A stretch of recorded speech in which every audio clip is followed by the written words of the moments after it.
Asking questions, yeah, I'm hitting every angle. Spill your heart out like you talking to an angel. Trying to spark something new. I got something for you. Is you fucking with me?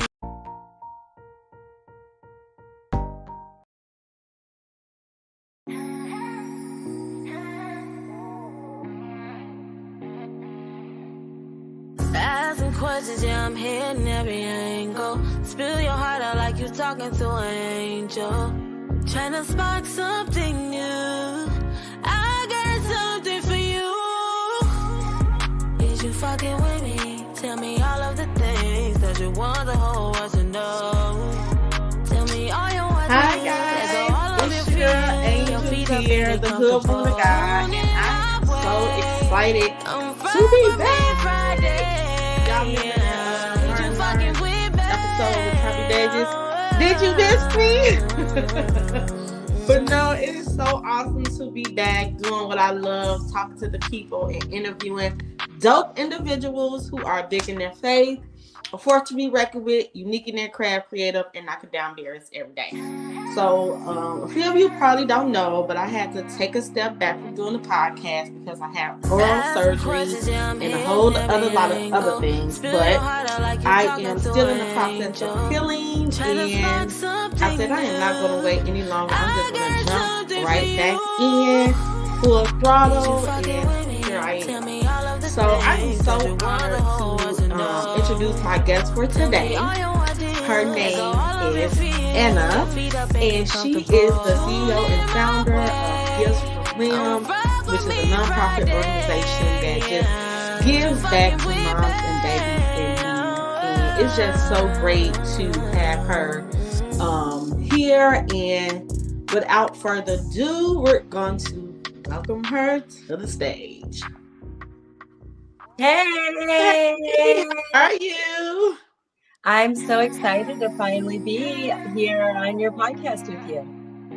I am so happy to have you on my podcast with me. Long overdue. Exactly, but it's perfect timing because we are celebrating Lim's 8th birthday, and we are in the middle of diaper week. So we're going to get right into it. I'm going to go ahead and allow you to introduce yourself to the audience and just give them a feel of anything you want them to know. Yeah, for sure. And before I get into it, is there a way on my end to turn down the music? Or is that on your end? Oh, it's still playing. Oh, there you go. It's so crazy because when I used to play the music, I could hear it too. So that's why I couldn't hear it. So I'm like, well, I can't hear it, but you can hear it. So it's so many changes that has went through with this StreamYard that I got to get back into the field, like what's going on. So I'm glad you said that. Yeah, I've used it before too, but the last time I was on here, it was different. Yes. Sure. So they done made so many improvements, and I got to go read the fine print. But we're here. You made it happen. So Thank you again. And yeah, just you want a long or a short intro? It's up to you. Well, let's see. We're here focusing on the diaper drive and Liam's birthday coming up. So I'll start with kind of how that journey came about. So first, tell them who you are. Who I am. I am Anna. And I was born and raised in Honduras. I came to the United States for college at the time with the goal or the dream of becoming a doctor. So I studied pre-medicine, biology, and communication studies in college. I then was in AmeriCorps City Year for a year in Washington, D.C. And that was after my summer in the Netherlands working as an au pair, which was awesome. That was an amazing experience. And then I moved to the Chicago area and was working in the healthcare field, and then got into more specifically the public health field, where I have remained ever since. I recently completed my master's in public health, and along that journey became a mother. I was never a girl who had, like dreams and wishes about getting married and having a family and stuff like that. I think because I Girl, grew you up was too busy traveling the world, honey. Look. I don't blame, and I grew up with 3 brothers too. So, and maybe that's part of it. I don't know. Like I still play with like Barbie dolls and things like that when I was a kid, but just never really like had this big dream of like, oh, I'm going to get married and have kids and a family and stuff one day. And I'm still like that to an extent, even as a mother. But yeah, I then got unexpectedly pregnant when I was 28. And that was with Liam while I was working in perinatal care. So that's kind of like about me and my background, and then how I got to the point of, being pregnant, becoming a mom. And then from there, it's my life is kind of like before Liam and after Liam, because he's completely changed and shaped my life today. Awesome. Okay. So with that being said, I'm going to jump into the first question, and you can answer it however you like, and you can give us more details about, you know, um, your life before and after Liam. So the first question I have for you is, what made you big in your faith to start Gifts from Liam, and what did it come from? How did it get orchestrated? Like, what is Gifts from Liam? I know what it is, but I want people to know. Yeah, I love that you're wearing that shirt. And you saw me. We go to change real quick. You can't even see my shirt, but I have the I have the Liam shirt on. I couldn't find the Baby Lives Matter, so I put the Gifts from Liam one on. But so Gifts from Liam started out as just my bereaved motherhood journey. So that's this kind of spoiler alert to my story of Liam that folks may not be aware of who are listening in, is that when I became pregnant with Liam, working in perinatal care, I had a lot of knowledge and resources, all the information I needed for the best possible outcome. And my pregnancy was great. It was easy. Like I was like, why do pregnant people complain? This is easy. I didn't even have morning sickness or anything. The worst for me was just being extra tired in the beginning and having sore boobs. But other than that, I really didn't have any issues with being pregnant. I was a dancer at the time, so I was dancing till I was 7.5 months pregnant. At which point then it was just like my belly was too heavy and it just hurt. So took a break from dancing and actually never got back into it. But that's another part of the story. In any case, everything was great. And then a couple days before his due date, I noticed that he didn't seem right. Like, he wasn't like how he normally was. And as a mother too, like we get to know our babies when they're inside of us, and they have an attitude, they have a behavior, they have a whole personality.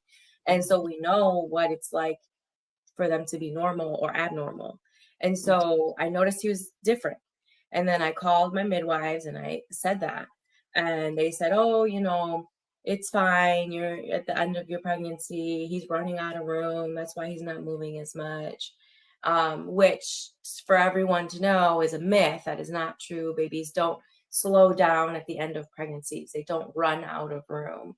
And if you ever experience a change in your baby's behavior, that's a sign that something is off. Something could be wrong, and you need to immediately get checked out. Unfortunately, even medical professionals still tell this myth to pregnant people. And in 8 years since I've had Liam, I've heard this over and over and over and over again from moms saying, yeah, I thought his movement changed, and then I called them and they told me everything was fine. The next day I go to the hospital and my baby had died. So it's still being told to people. It's been being told to people for far too long, and we really need to change that narrative. And so that's part of what Gifts from Liam does, right? Is to help provide that education to people who are pregnant, so that they know how to keep their babies safe. Not only once they're born, but while they're pregnant as well. Because as soon as you're pregnant, you're parenting. You're learning how to take care of your baby even when they're inside of you. So yeah, that happened a couple days before my due date, and then they said, just take it easy, keep monitoring his movement. So I called off work that day. It was Monday. Stayed home, just took it easy that day, laid around, watched TV, and I was like very closely paying attention to what was going on in my belly with him. And I kept feeling like slight movements throughout the day. And so I said, okay, well, nothing changed. And they told me to, call back if anything changed.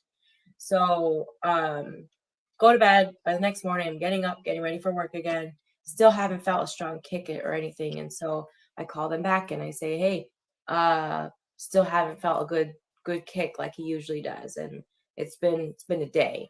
So he said, okay, well, you can come on in if you want to, if you feel like it. Everything's probably fine though. And I'm like, okay, it's going to take me like an hour and a half to get there because we had moved halfway through my pregnancy from the north side of Chicago to the south suburbs. So on prenatal care, I kept it on the north side.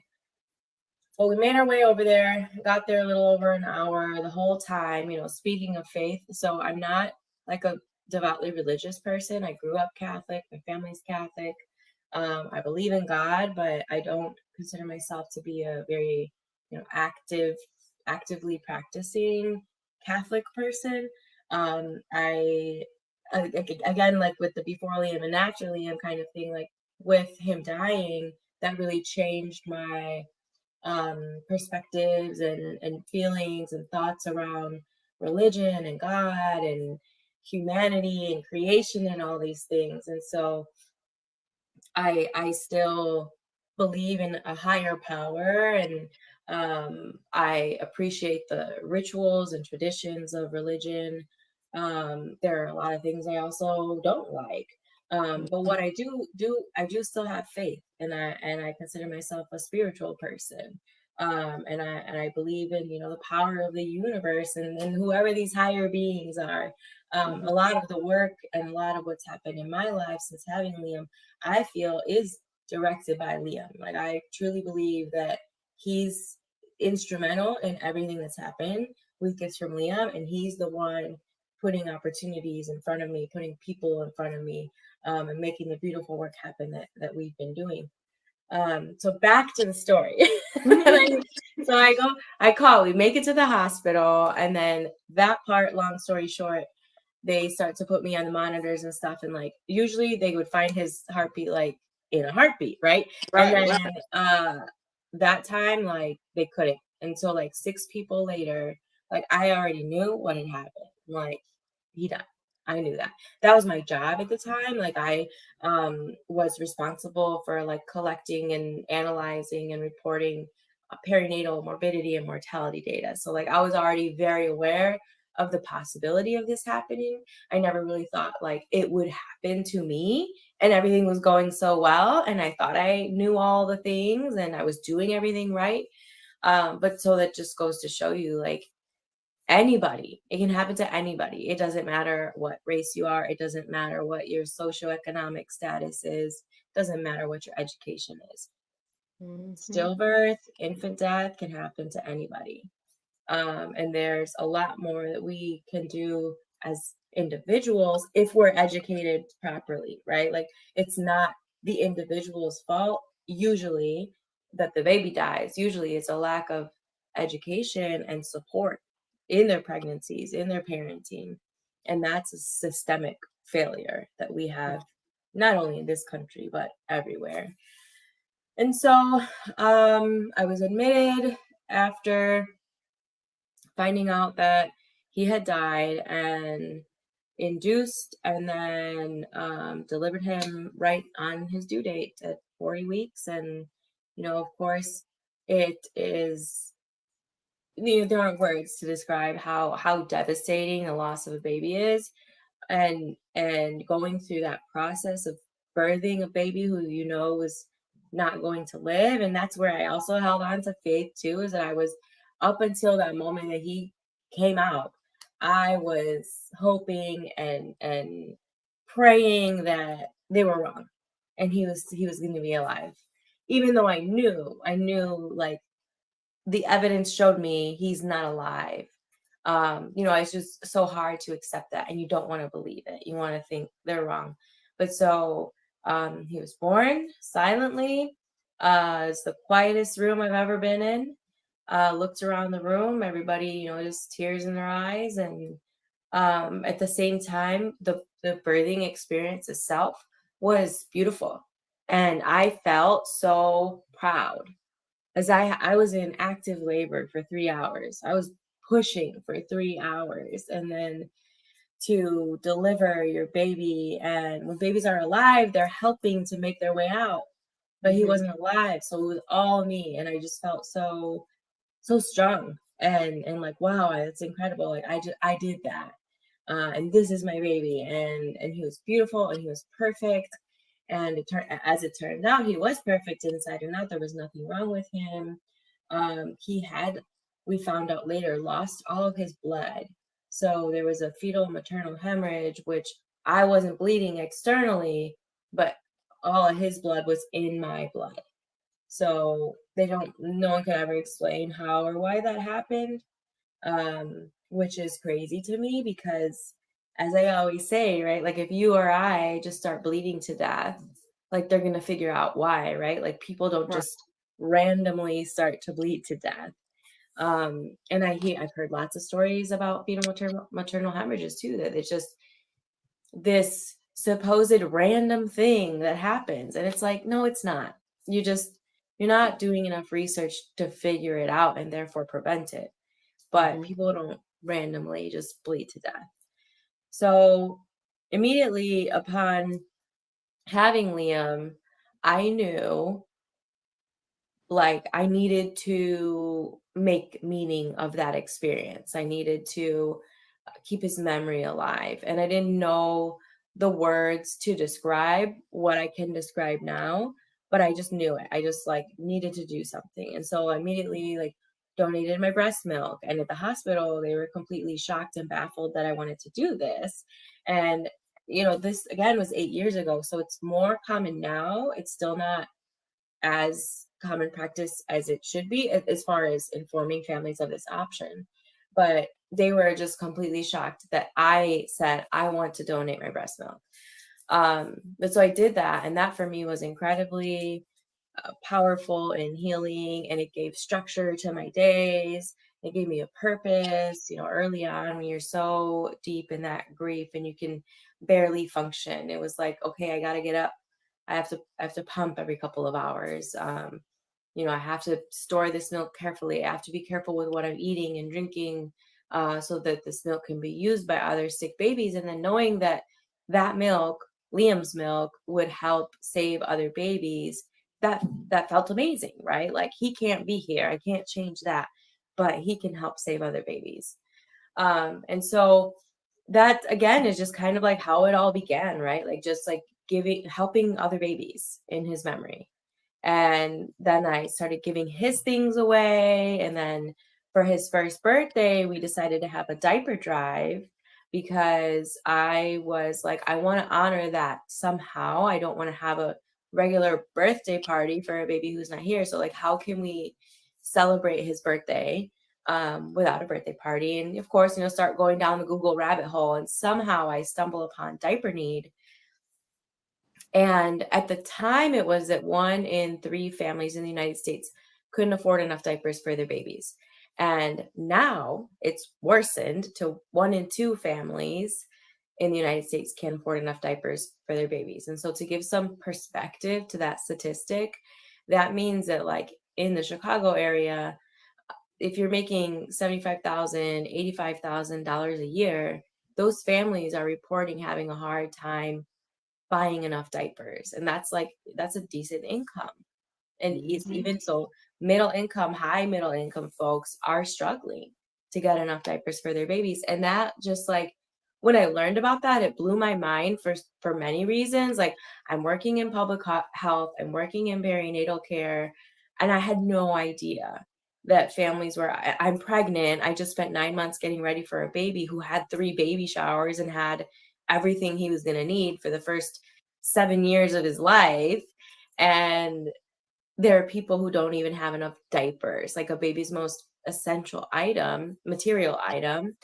And I also was planning to cloth diaper Liam. So purchasing diapers wasn't something I looked into. And I researched everything about parenting and having a baby, But I researched cloth diapers. I didn't research disposable diapers because I wanted a cloth diaper. And so um it broke my heart to think that there are families that are struggling for such a essential need for their babies, and thinking about those families like, well, if I'm, if they're struggling for diapers, like they're not thinking about their babies.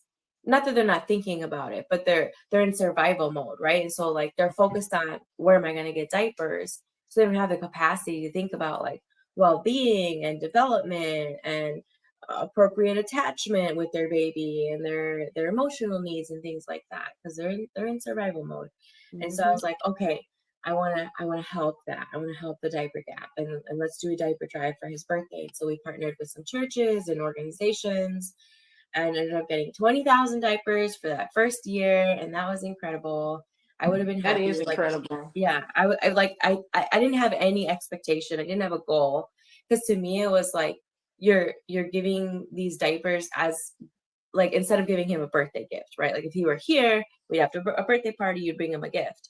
So by donating to this diaper drive, it's like giving my baby a birthday gift.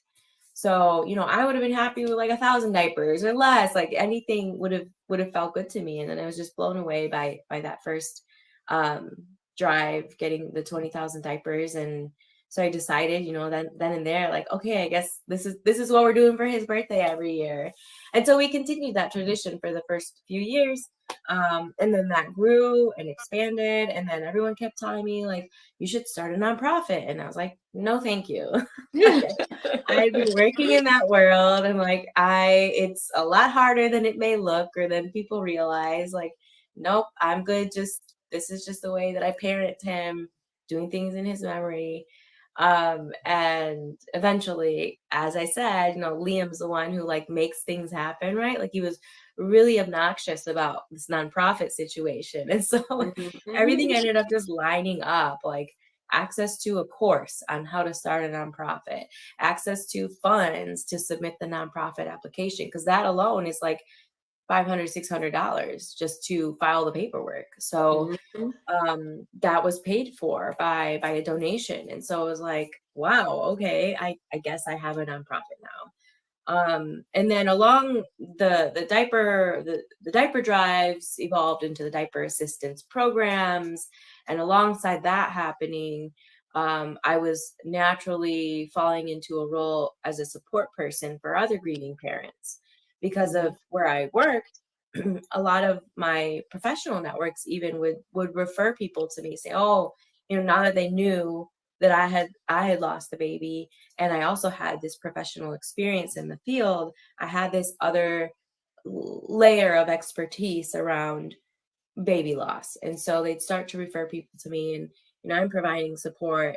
And I was kind of like, I don't know how, like, I'm trying to figure out how to support myself. I'm not really sure if I can support other people, but sure, I'll talk to them. Like, we can just be friends and talk. And so that, the bereavement support program now kind of evolved from that, and the training program as well, because as I'm supporting other people and hearing about how awful their bereavement support was in the hospital from their families, like people have no idea how to support someone after the death of a child or a baby more specifically. And so then the training started evolving from that, from first just participating in some, panels and workshops and things, to then developing our own content to be able to help train people.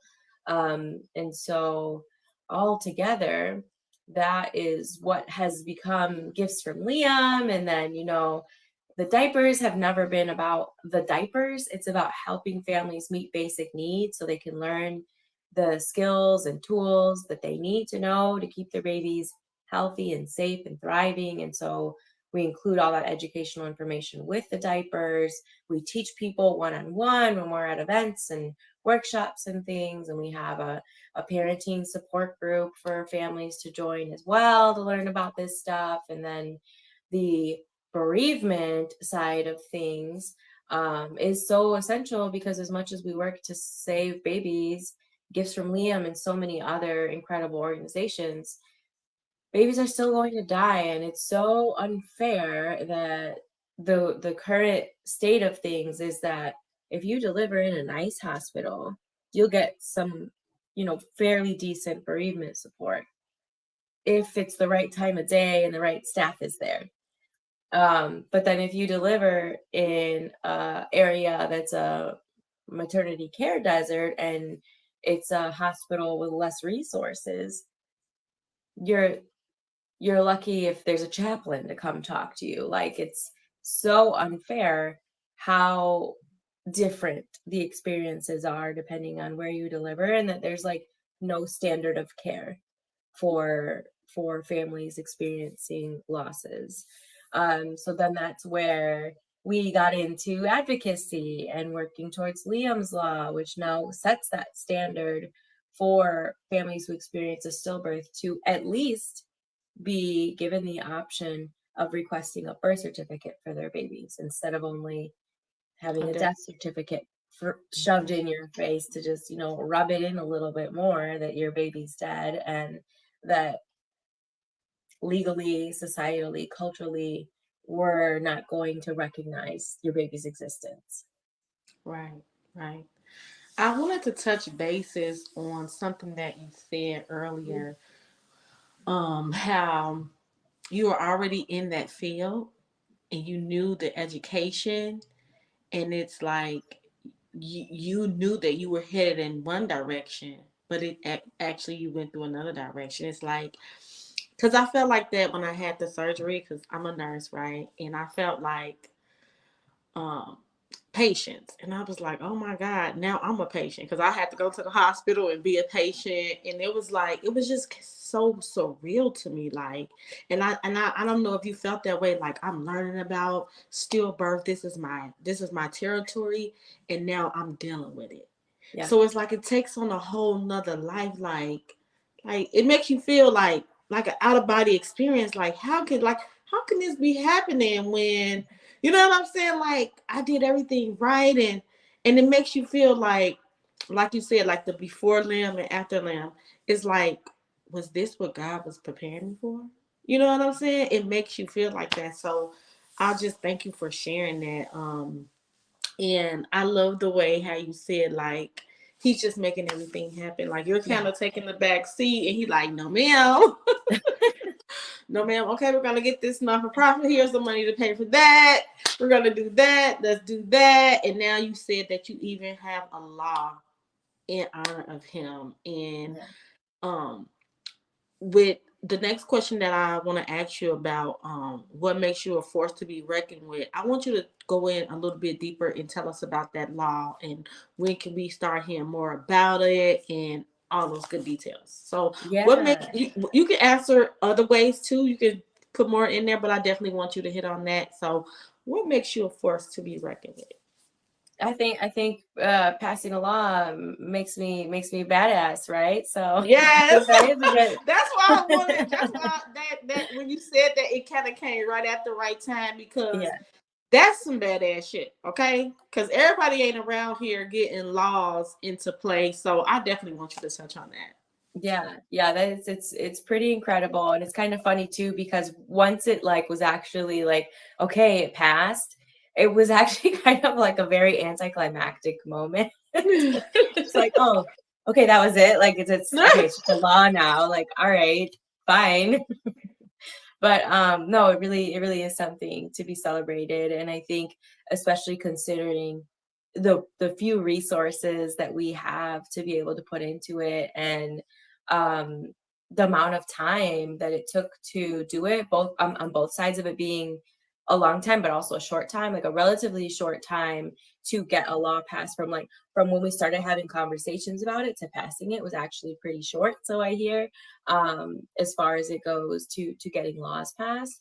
And so that's pretty amazing. And the fact that we went from not being an advocacy organization to becoming an advocacy organization this year, and in the same year we become an advocacy organization passing a law, is pretty amazing. And I think it's amazing that the work was done largely by a volunteer capacity. It started in the hands of another organization, and that it was part of a larger bill that didn't go anywhere.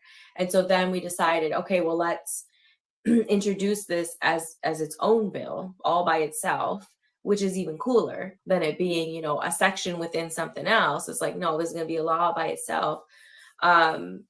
Once we transitioned to being a Gifts from Liam initiative and became an advocacy organization, and then introduced this standalone bill, that happened. Was it like the end of last year? I want to say is when that happened. I forget when the session actually started. But once we took over, it was like largely volunteer efforts, and I have to give a shout out to our lobbyist, Kaylin, who did her work was absolutely instrumental in making that happen as well. And then, you know, I kind of was the Okay, Lynn. yeah, like I was like the subject matter expert, and then she was the like policy expert, and so together we were able to work on this obviously successfully. And then of course we couldn't have passed it without the support of the legislators who decided to take that on. And I remember even so Senator Lakeisha Collins was the first person to take on.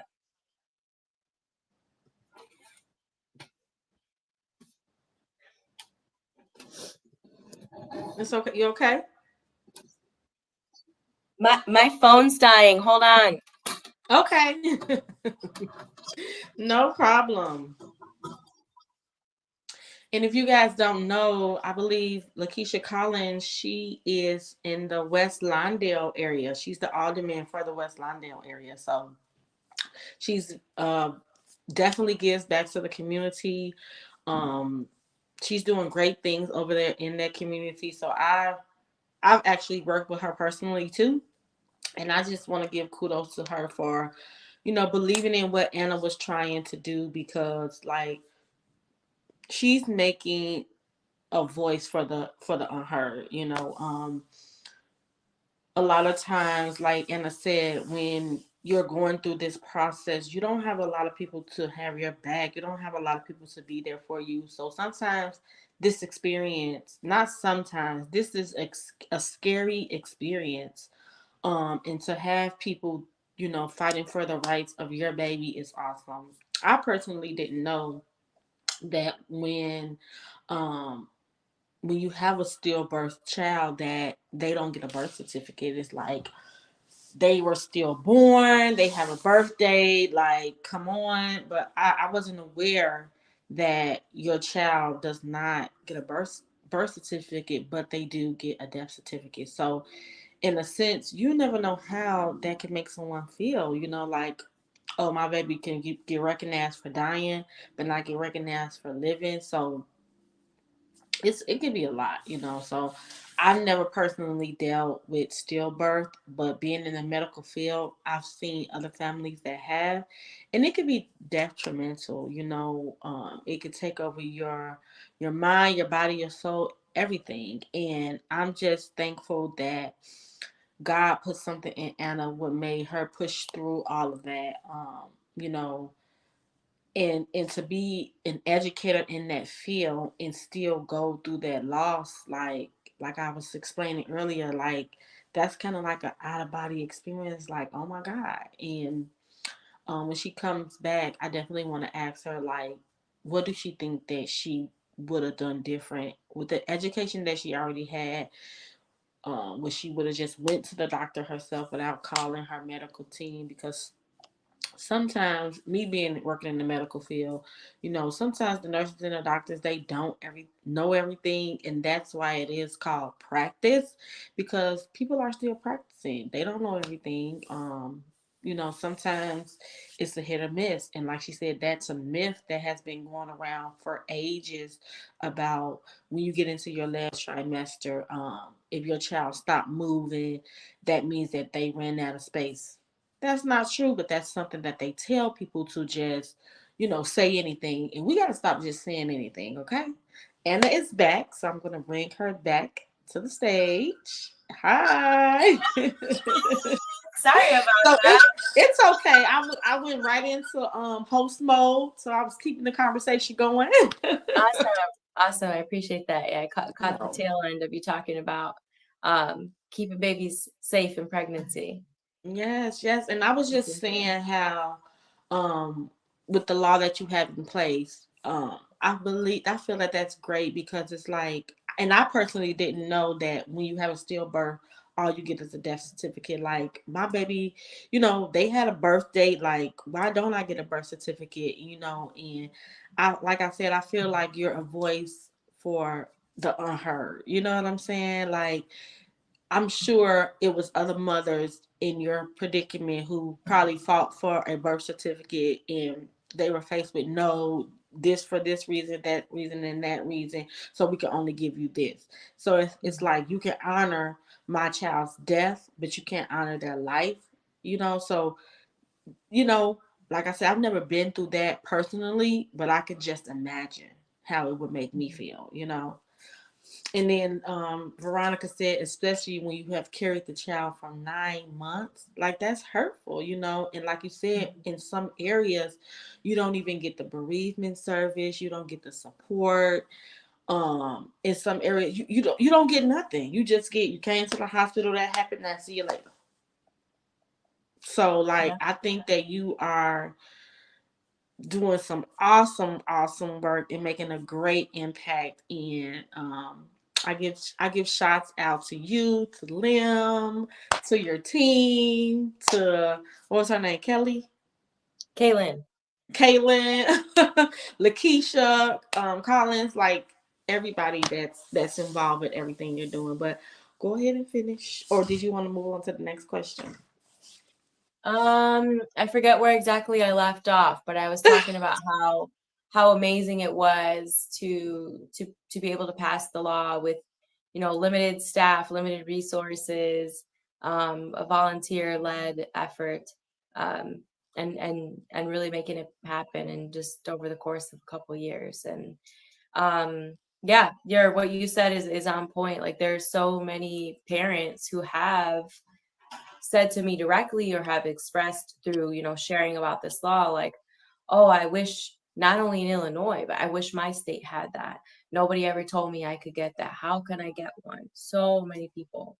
And Right. it's crazy because across the United States, most states have a law entitling parents to a birth certificate, but nobody knows about the certificates, which just goes to show like it's because largely stillbirth is like an ignored issue, a neglected issue. And so it does no good if there's a law if no one's communicating with anyone about it. And so Liam's law has an administrative requirement for hospitals to provide a notice to families about their option to request this birth certificate, and that'll be called a Liam's law notice. So that's pretty amazing for as a mother to know that every family moving forward will see Liam's name. And we also thought they'll also, be able to connect the dots of like, oh, this is Liam must be a baby who was impacted by this, right? And like, so just knowing that there have been people who walked this path before is also really helpful to know in this grief journey. Because it's like they can relate to what you're feeling, what you're going through, and they can also be that good support that you need. It's different when you have somebody supporting you just because they love you, but someone who actually walked through your shoes and dealt with that experience. Yeah. That's awesome. That's awesome.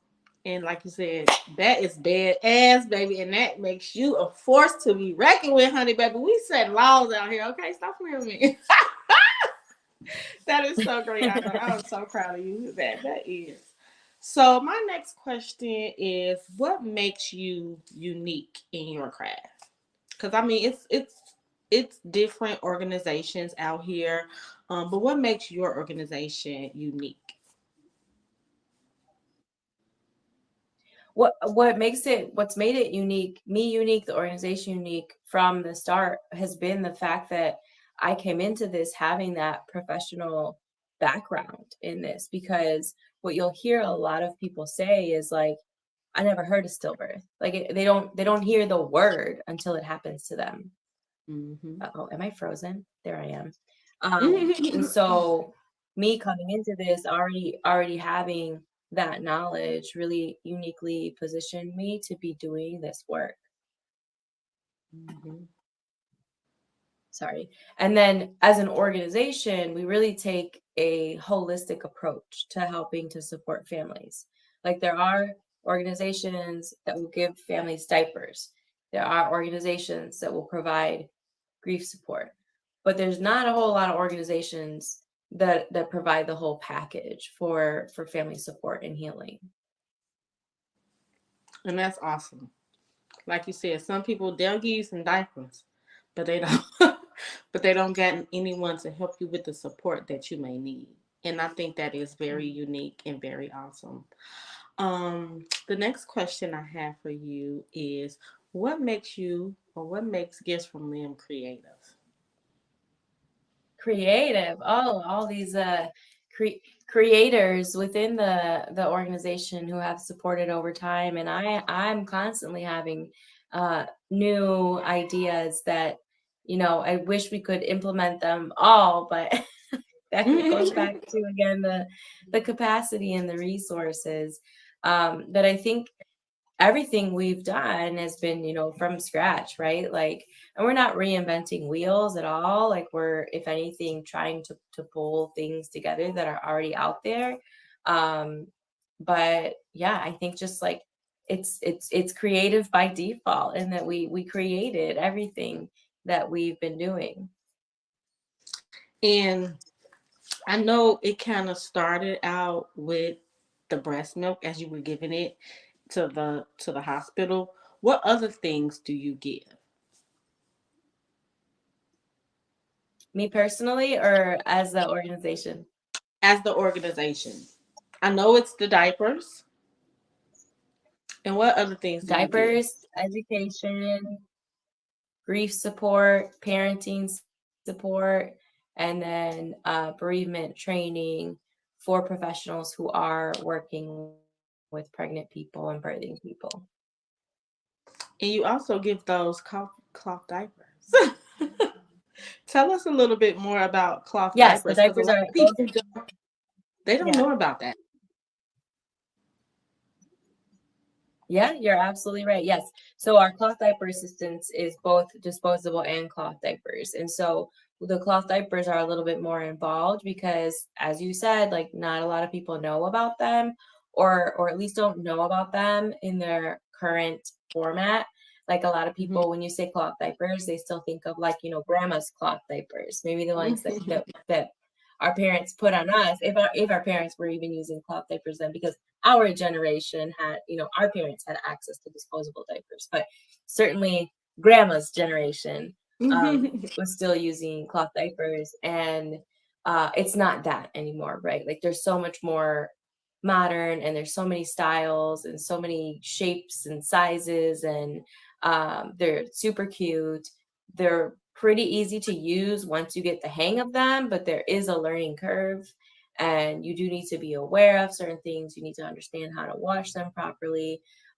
So that is what makes the cloth diaper program a little bit more like labor intensive on both the organization side and the parent side, is that you have to learn about cloth diapers to be able to use them.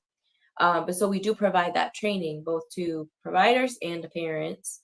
And once parents learn about this option and learn a little bit about how to use them, 99% of the time they're like, okay, yeah, I'm going to give this a try, because I believe that cloth diapers are the solution to diaper need. Because if you have even a small supply of cloth diapers at home, if you find yourself in that position where you ran out of diapers and you can't get any more for whatever reason, you can lean on those cloth diapers for a couple of days until you can get some more of those disposable diapers.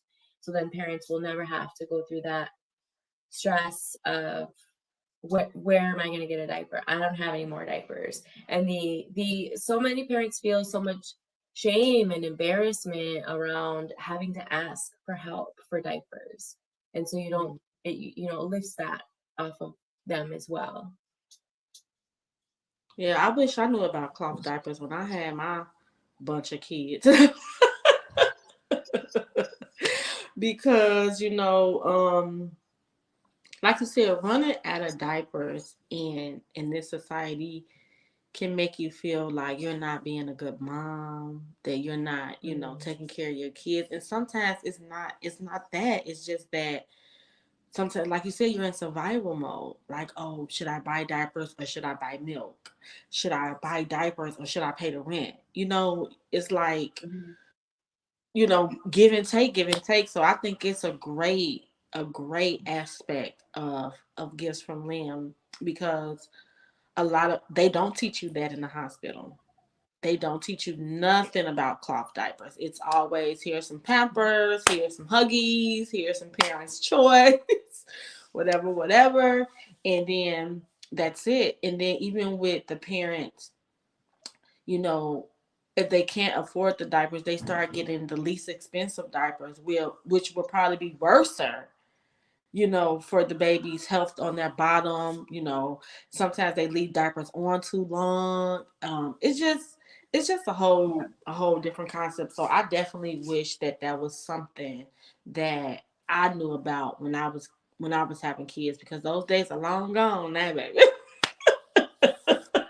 No more kids for me, but my family is still growing. My sister is having a baby next month. My other sister just had a baby. My brother just had a baby 2 months ago. So this is definitely something I can let them know. Like, this is a great resources that you guys can tap into, and it has nothing to do, like, if you don't have money to buy diapers or nothing. It's just another option. For some Yeah. people, it could be another option. For some people, it could be the only thing that they have. But for some, different strokes for different folks. So I definitely think that is something people should learn about anyway. If people did want to learn about um, cloth diapers, is there some way that they can learn, like if they go to the website, or how does that work? Yeah, so individuals can reach out to request disposable diapers or cloth diapers through our website. And so then with the disposable diapers, they'd be directed to one of our distribution partners.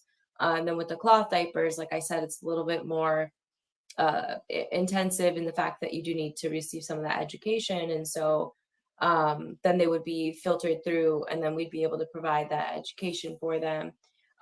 We typically will distribute them through either our partner agencies who are adopting the cloth diaper program for their clients, or at community events. But when possible, we also connect individuals with the cloth diapers as well. And That's then as far as like learning about them, I always encourage people to literally just like Google it, especially YouTube. awesome. Looking on YouTube YouTube for and university. You can learn everything on there. yeah. No, but seriously, there's so many YouTube videos on cloth diapers, from how to use them, how to wash them, what style do I want, of varying lengths, of varying quality. But that's a good spot to go to learn about them too. And my cousin personally, she had the pleasure of meeting you and learning about the cloth diapers.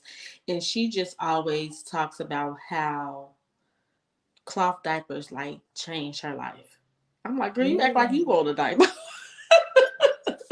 But she is a mother of 10, and um she just said how the cloth diapers just really changed her perspective of things, and how it really, even with, in a sense, helped her bond with her baby more. I don't know if Mm. it's because that personal, it's more, like you said, it's more education, it's more hands-on.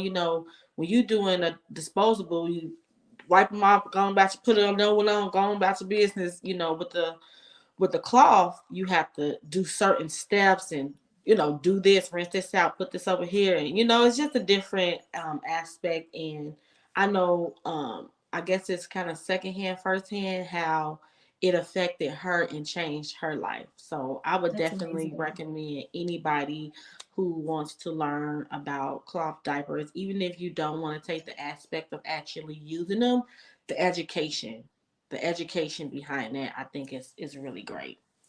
I Yeah. just wanted to say that myself. And I've seen you teach the class, and I've seen mothers be So all many in. times. Yes.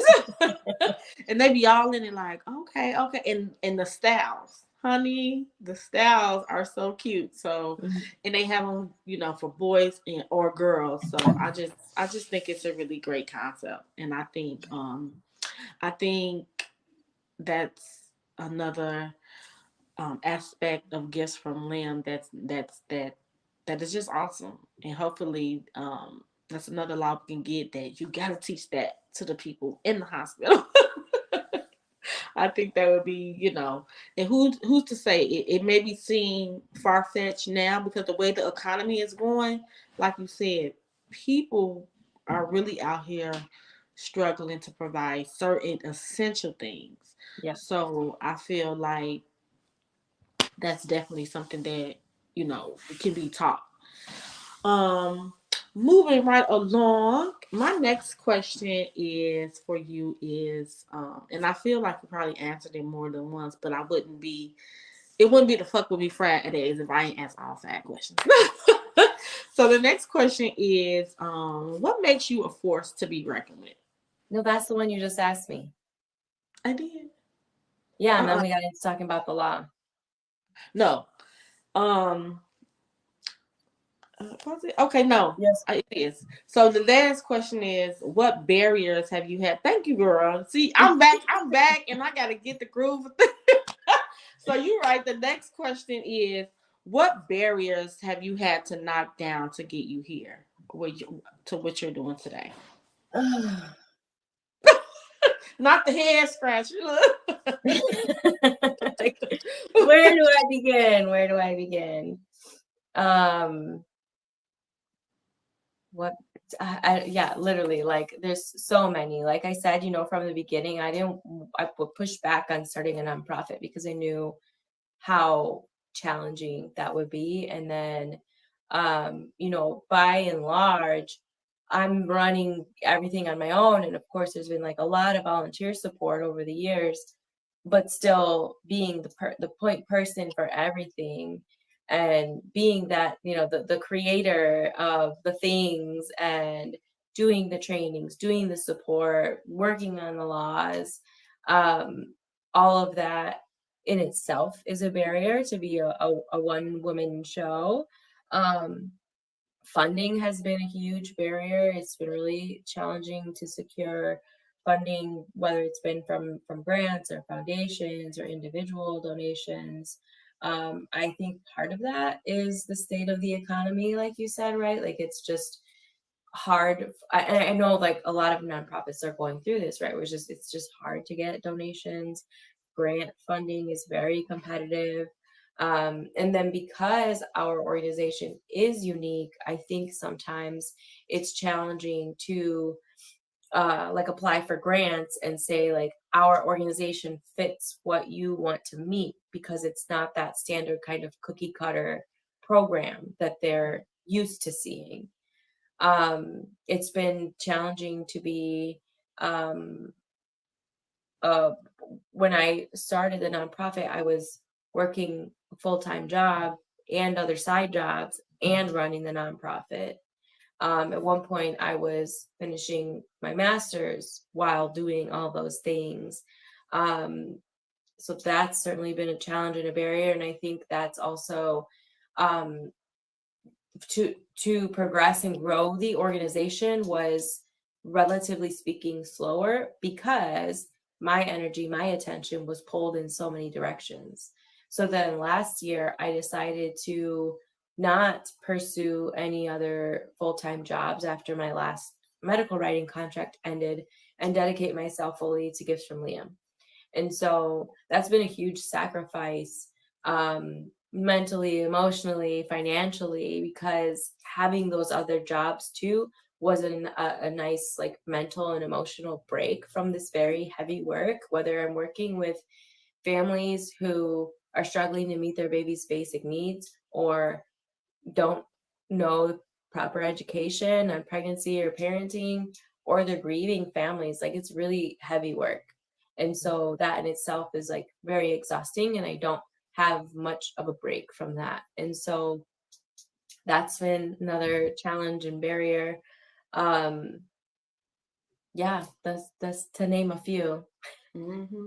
And I would feel I know you didn't mention it, but I feel like, and you probably did, like putting your own feelings aside, like being selfless. You know what I'm saying? Mhm. Like, you didn't have to do none of this.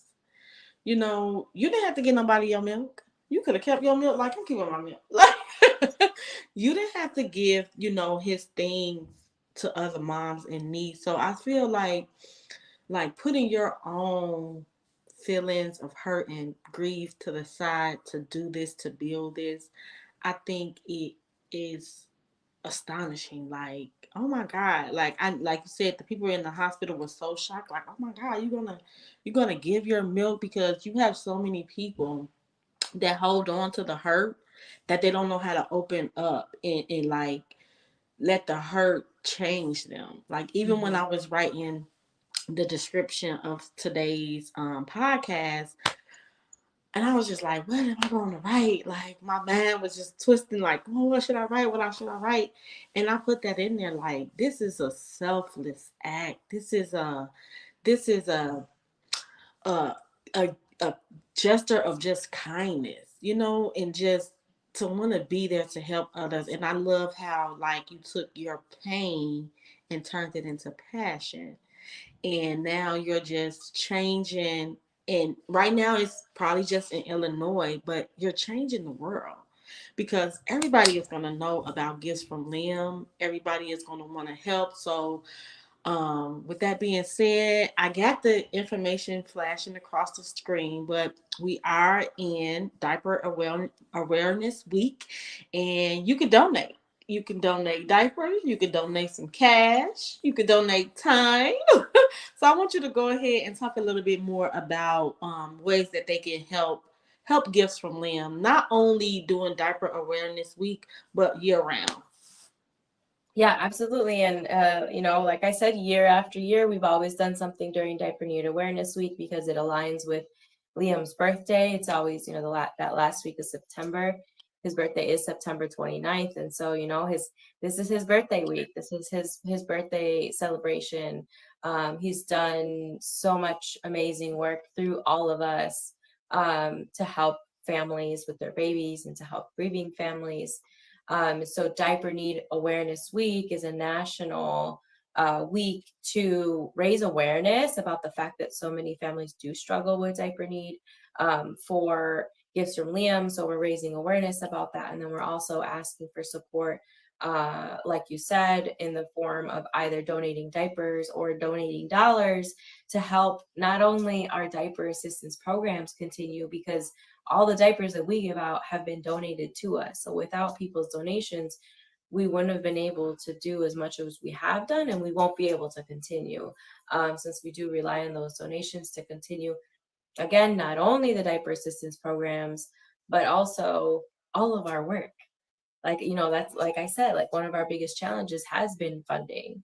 And if there isn't funding, you can't pay people. And we really need to hire more people to help do this work. So yeah, all the donations support not only the diaper assistance programs, but all the incredible work that we all are doing. I think you didn't even mention that you are a board member for Gifts from Liam. Shameless plug. I'm on the team. Y'all better stop Yeah, playing. this is your work too, your org too. Yeah, so Angel's technically my boss, and we're all in this together, and we really rely on those donations, not only during Diaper Need Awareness Week, but any time of year. Donations are welcome. If you can't donate diapers, if you can't donate dollars, absolutely, what you can help with is spreading the word, sharing, promote it, because you never know who in your circles might be touched by this work, might be looking for a cause to support, and they might have the funds to be able to donate diapers or dollars, or also donating your talent, your skills. doing things like this, like Angel has invited us to come speak on the podcast to help spread the word as well. All of that is helpful and welcome year round. Mm-hmm. And it's so crazy how you said spreading the word, because I actually met Anna at a event. I don't know, some type of gift back event, and she just was telling me about gifts from Liam, and I was just so amazed, and I just jumped on board like, okay, well, what can I do? So again, attending events, especially in the Chicago area, we're always looking for volunteers to help bag up the diapers, to help pass out the diapers, anything like you said, passing the word along, sharing a Facebook post, spreading the word in general. You can always help. Again, the website is flashing across the screen. It's www.givesfromlim.org. So you can always check out the website, learn more about the cause. If you're just tapping in and you didn't get to hear the full interview, definitely feel free to go to the website and learn more, or you can replay this video. As soon as it stops, you can go back and watch it again. So with that being said, Anna, I just want to thank you so much for coming on. I do have one question. I actually have two, and I hope that this doesn't um, hit like a soft spot. At the time that you were going through everything that you were going through, do you feel like, or do you wish you could have did something different, like instead of like calling them, just went straight to the hospital or something like that? Yeah, for sure. For sure. And that's what I encourage people to do now is if you feel like there might be something wrong, just go in. They can't turn you away. Better be safe than sorry. So yeah, Mm-hmm. for sure. And that's, as I think every grieving mother that I've talked to goes through this process of guilt and blame, and well, what if I had done this, or what if I did this differently, or I should have done this, or I shouldn't have done this. I ate that turkey sandwich the day before, could that have done something, or I walked too long, or I bent over the wrong way. It's like you're just trying to find reasons and explanations, especially when there's like no real official explanation or cause of like why that happened. Our minds want answers, our minds want explanations, and so we're going to fill the blanks if there aren't answers, and so we question everything. And then I think that's a woman tendency, a mom tendency to criticize yourself, blame yourself, feel guilty. And so that I definitely had to work through that early on in my grief, those feelings of like guilt and blame. I don't experience that anymore. I know I did everything that I could. I trusted my providers to keep me and my baby safe, and they failed me. And it's not even their fault specifically. It's still the system's fault that weren't taught properly either. And so sometimes the things they tell us, they're not always right. And so Yeah. if we have our that maternal instinct is real. And if you feel like something's wrong, go. If you have to go 5 times a day, go. Mm-hmm. But the last thing you want to do is not go and then find out that something happened. Yeah. And like she said, if you got to go 5, 6, 100 times a day, like, listen, check again. I don't give a care. I just want to check. I don't know. They can't turn you around, and that's what they're there for, to do their job. A hospital is open 24 hours of a day, and they got different shifts, so you probably don't even see the same nurse or the same doctor. My next question is, baby, is we selling these shirts or not? Can We I go to the are. website and get the shirt or not? Yeah, you can get the shirts on the website and other merch. There's a shop page on our website. You can also check out our Amazon affiliate links on the website. So you can, if you have a baby in diapers, you can buy your diapers through our website, and that'll help us out. There's also some books on there, especially books around like grief. If you are a grieving person, check out those book recommendations to help heal yourself. And other types of baby accessories and items. There's some cloth diapering supplies listed on there, and all that helps us out too. Yes, yes. So thank you so much, Anna. I'm so glad we finally got to do this. It just Yes. crossed my mind because, like I said, I haven't been doing the podcast for a few weeks, and then I'm like, I know I've been sharing the post about the diaper awareness week, and I'm like, I wonder if I can get Anna on. I hope it's not too late. Is the week almost over now? We did But it. I We feel made like it. it was right on time. Like again, we're Yes. gonna be celebrating Lim's birthday on Sunday, right? Mm-hmm. On Yep. Sunday. So it's never too late. Again, you can always shop the website. I just want to again thank you, Anna, for taking the time to come on here to explain what Gifts from Limb is. Give us a little education on stillbirth. I want to give you the opportunity to let the people know where they could come fuck with you, where they could come learn more, all that good stuff. So go on here, take it away, girlfriend. On the website, like you said, giftsfromliam.org, where you can check out our social media pages, LinkedIn, Facebook, Instagram, YouTube. We're all over the place.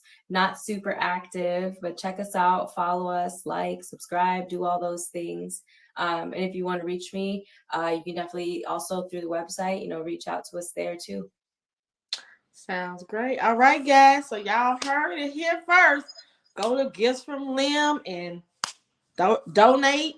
If you shop online to buy products, you can go from our website and use our affiliated link. That helps us also. And we just thank you guys for tuning in. Thank you, Anna, for taking the time to come on. And I love you, girl. I wish you the best. And I love working with Gifts from Limb. Like she said, we're not. I'm not always as active as I want to be, but hey, I'm doing the best that I can. But I'm so happy to be a part of something that is changing and reshaping how we tackle stillbirth, how we support moms and dads, because stillbirth is not just the mom issue. She feels it more because she's the one who's carrying the child, but dads feel it too because they're sitting on the sideline expecting a baby. So I'm just happy to be a part of something that is reshaping how we think about a critical moment in life that happens to other people. So that's all I got for you guys. Is there anything Thank else from you, you. Anna? That's all. Appreciate being on today. Thank you so much for making it happen and for your support over all these years. You're so welcome. Well, thank you, honey. All We right. will definitely talk soon and bye. Bye. Okay, guys. So thank you so much for tuning in to another episode of the Fuck With Me Fridays, the Laugh Podcast. Where y'all know I'm interviewing dope individuals who are big in their faith, are forced to be reckoned with, unique in their craft, creative, and knocking down barriers every day. Before I let you guys go, I did wanted to tap in into something that I have going on. So I have the Clear of Fear business grant happening right now.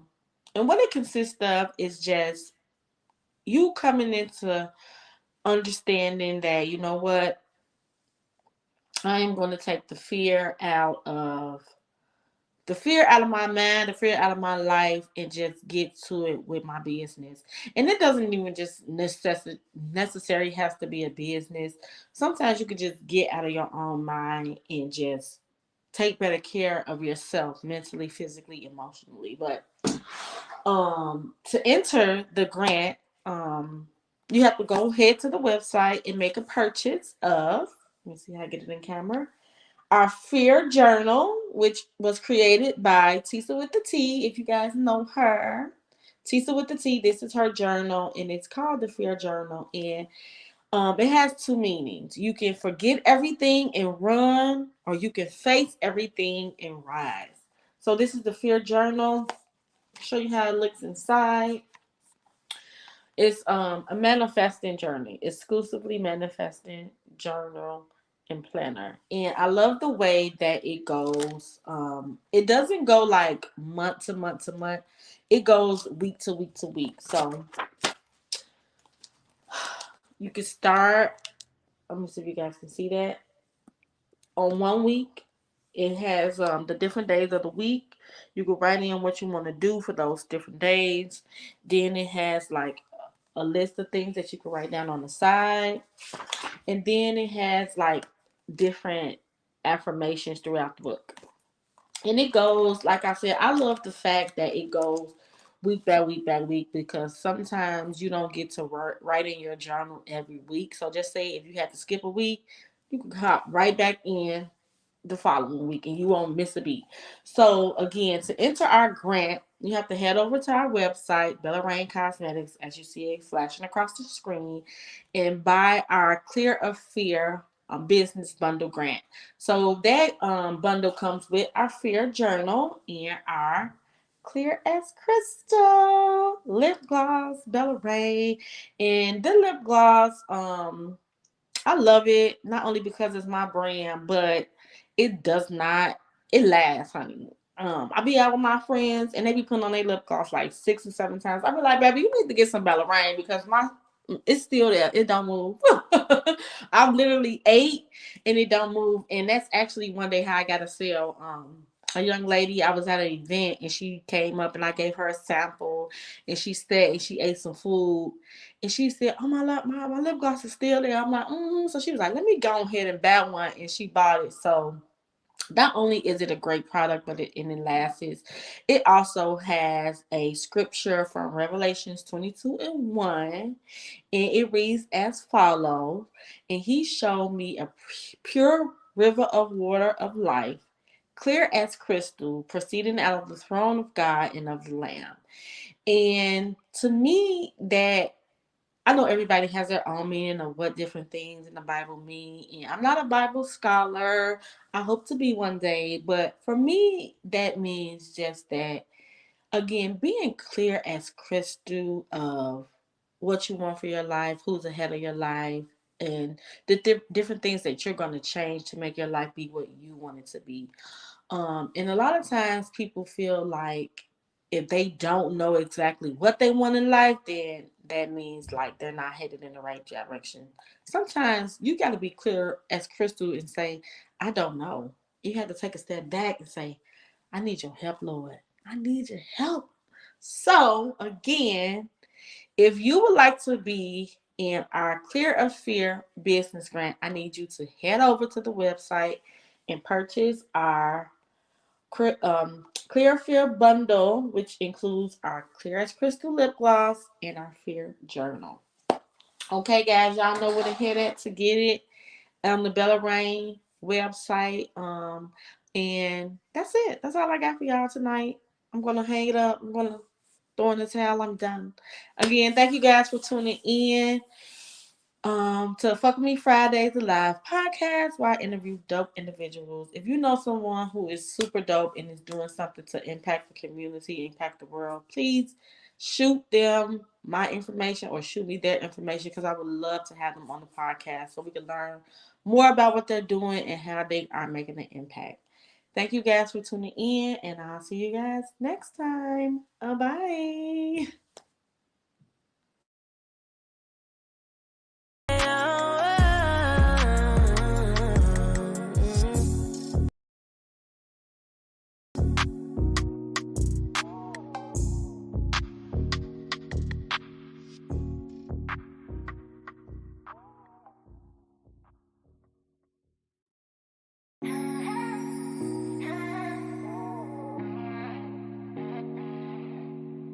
Asking questions, yeah, I'm hitting every angle. Spill your heart out like you talking to an angel.